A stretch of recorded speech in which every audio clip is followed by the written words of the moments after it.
To my channel. This is Arnold. So today we're going to talk about Bitcoin halving 2020. So just a little bit background information. Bitcoin has a maximum supply of 21 million, and out of the 21 million maximum supply, 18 million has been mined. So mining is a process whereby Bitcoin is created. So mining is basically a couple of computers that solve mathematical puzzles on the blockchain. So out of the 18 million Bitcoin that has been mined, about 3 to 4 million has been lost forever. So that leaves around 15 million Bitcoins out there.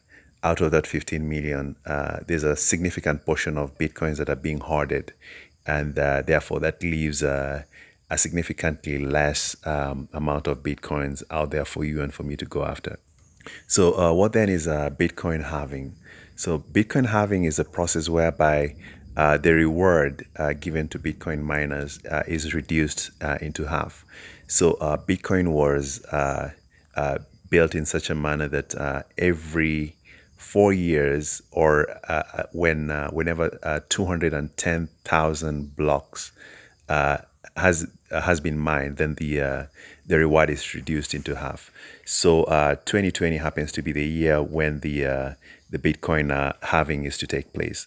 So the first Bitcoin halving took place in the year 2012, and that reduced the Bitcoin rewards from 50 Bitcoins per block to 25 Bitcoins.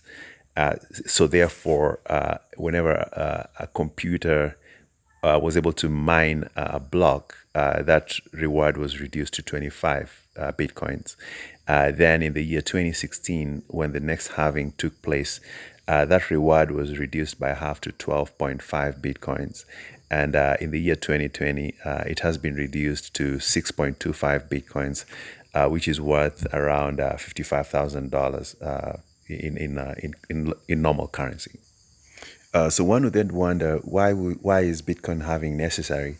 So the reason that the main goal for Bitcoin halving is to reduce inflation in Bitcoin, and with the current mining that took place about 2 days ago, it reduced the inflation in Bitcoin from 3.65% to 1.85%.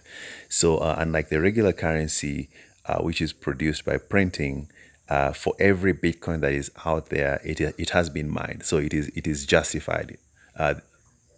So the mining for every 10 minutes, there's a Bitcoin block that is mined. So for every 10 minutes, there's 20. There'll be a couple of Bitcoins produced. So for this case, it will be 6.25 Bitcoins for every 10 minutes will be produced. And the other effect of Bitcoin halving is that it will result in less Bitcoin being available in supply.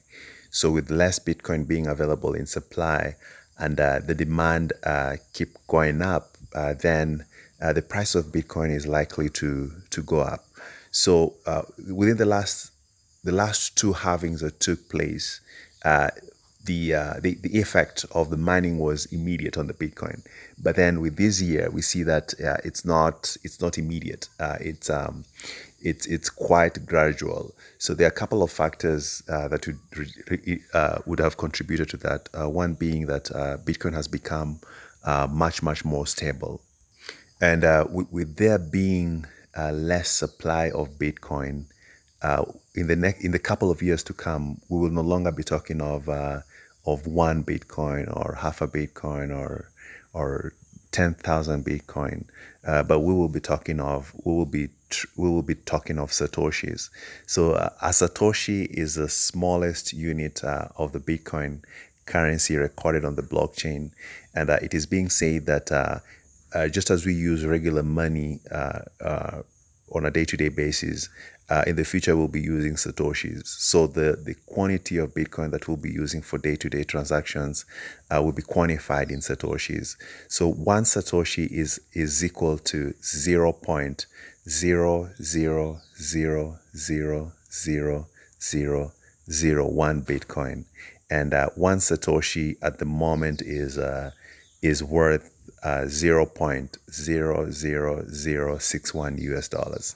So then if somebody has $10 worth of Bitcoin, you'll be having a couple of Satoshis. And it is being said in the next within the next years down the road that one Bitcoin could be as worth as more as 100,000 US dollars. And there are some crazy figures out there. What I can say is one thing is certain that for if a person is holding a couple of Satoshis, that will be worth quite a significant amount. All right, so with that, that brings me to the end of this video. Thank you for your time and see you on the next video. Thank you.